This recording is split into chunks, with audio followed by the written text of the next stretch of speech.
Hi, I'm Daniel, and Season 2 of the Animaniacs reboot released a week ago, and the first season was controversial, more so than most reboots because it wasn't completely hated.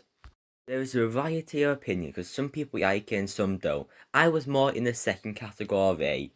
I don't hate the show, but I think it has a lot of problems, which I discussed in a video that should probably be watched before this. You might want to skip ahead if you just want the Season 2 review. Anyway, my review put my criticism into three main categories, and the video got mixed reception from people on both sides. It is my most disliked video, and I think most people judge the video on the opinion itself and not how I portrayed it and the video quality. I'm not saying that just about the hate. I can imagine that some haters of the review only liked because they agreed. I do think it's a good video, so again watch it first or after. Also, the comment section of that video is interesting. Anyway, this is the second season. I was hopeful to improve, and the fourth was just to show in its early stages, but I knew they were produced together. The only reason they aren't one season is it will be too much to release at once. Honestly, I think it should have split into 6 and 7 half hours since it's hard to binge. When world leaders are shown, Trump is still there, so most of it was done before season 1 released. I have talked enough already. How did this season do? I will review the Warner segments in After Pink in the Rain. The stories still have bad consistency with what happens in episodes. It is better this season, but that is just because there is more episodes in total. It still feels repetitive having one or two Warner segments with Pink in the Rain in the middle, and it barely changes the format like the original show did. One time a two-parter was split off for lack of a twist, but there isn't much stuff to connect the segments of an episode. There is too much possibility of what can happen and it needs some type of formula. As for references, political stuff have been toned down. There is nothing as bad as the bun violence episode, but it's still there. In general, references to modern culture went up, and it will be dated very soon. It relies too heavily mentioning existing things that it doesn't have its own identity. We get it, the Country of the World song wasn't the original, and it is a meme. But it needs to mention every other episode. I'm not exaggerating, that is referenced too much.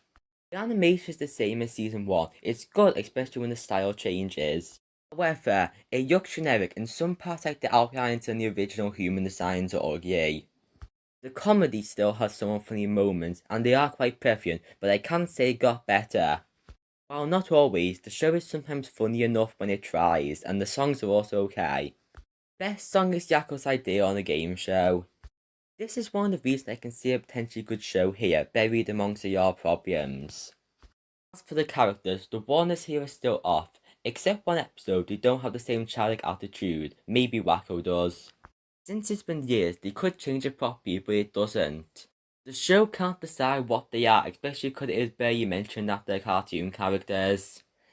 It didn't mention the origin of them with Warner Bros. Studios' name, and despite what people say, this isn't a continuation to the original. Anyway, the show still has a small supporting cast. The CEO gets more screen time and I like that she got more appearances. While weaker to the original CEO character, she is okay. Dr. Scratch and Sniff has more appearances, but it doesn't feel the same as the original roller treatment to their antics. Ralph barely appears when he needed more screen time for a reason you can figure out if you finish the season. Speaking of, the ending has a cliffhanger that could be interesting, but I doubt the show will do anything with it since Warner Bros. Studio is barely even in the show. A hint about the show possibly not getting renewed, but season 3 was announced before my first video came out. And it probably should be the last. This season had some improvement, but it mostly shares the problem with season 1. I will talk about some of the shorts before Pinky in the Brain. Starbox and Cindy's overdone premise executed poorly, and I like how it only has 2 shorts from the seasons. The gnome in people's mouths is funny, mainly because of Bender's voice actor saying the character. I don't see the point of these shorts because there's only 2 minutes per season. Season 3 might have more, hopefully the gnome appears more, because if there was more shorts to get used to this character, I could really like it. Pinky in the Brain is the better half of this show, but it is weaker this season. The formulaic nature is a good setup. After 24 episodes, it needs more variety. It still has a lot of great premises, and the 2 characters are great, even though Pinky is getting close to being annoying. Pinky in the Brain also doesn't need every episode to be comedy driven. This season made Pinky and the Brain outget was the main segment with stuff like the Dictators meeting. Also, a direct quote from Malcolm Giatti is, "You watch the archaic retrograde sexist ripple? Oh Pinky, I thought you were woke." I found that bit funny, but I don't know how self-aware the joke is. I found it funny how over the top it was. I'm not sure whether that was the part intended to be funny. Something being called too woke shouldn't be the only criticism, and it matters how it's handled because the Animaniacs reboot handles it poorly. I compared the show with Gumball in my previous video, addressing how on the nose this is compared to that show. Simple criticisms of it's too woke without any more explanation diminishes genuine criticism. The reason I wanted to make the first video is complaints for the show just being seen as it's too woke, when there are more problems to that, and this season barely fixed it. In conclusion, considering I gave season 1 6 out of 10, this deserves a 6.5 out of 10.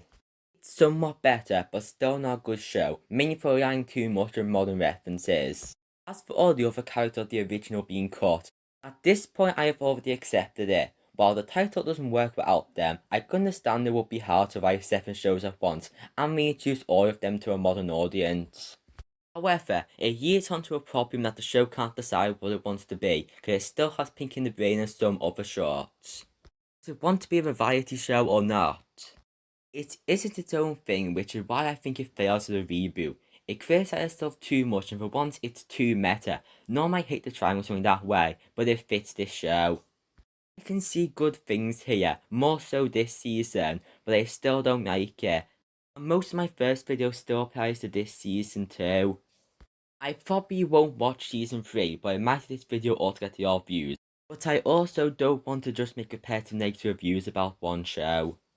And if you disagree with me and enjoyed this, that's fine, I just want to say my perspective too.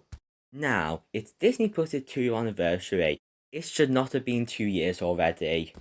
And some shorts released that will be paired up with the Animaniacs Reboot Season 2. Shorts based on the Pixar film Luca released, and it focuses on Alberto, and also Julia's father.